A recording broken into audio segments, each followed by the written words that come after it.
Hello every one, دس از امین کاکا خیل۔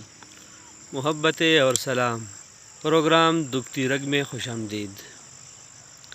ناظرین، بالآخر حکومت کو 100 جوتے کا نہیں پڑے، بلکہ 100 میں سے 50 اب بھی باقی ہے، کیونکہ پیٹرول کی جو موجودہ قیمتیں ہیں یعنی 180 روپے فی لیٹر، اب بھی حکومت کو 46 روپیز سبسڈی دینی پڑ رہی ہے۔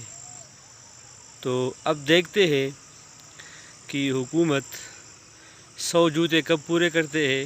ہم اس کو جوتے اس لیے کہتے ہیں، اس پیٹرول کی قیمتیں بڑھانے کو، کہ عوام کی طرف سے جو رد عمل آ رہا ہے تو سب کے سامنے ہے کہ عوام میں شدید غم و غصے کی لہر دوڑ رہی ہے، اور پچھلے حکومت کی جو کارکردگی تھی ان کا سارا بوجھ اس حکومت کے سر پر پڑا ہے۔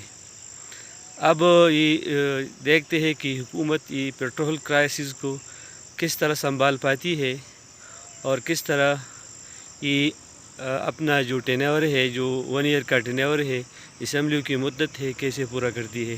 کہ کہیں ایسا نہ ہو کہ آخر میں اس طرح ہو جائے کہ وقت سے پہلے ہی اسٹیپ ڈاؤن کرے اور حکومت کو چھوڑنے کا اعلان کرے۔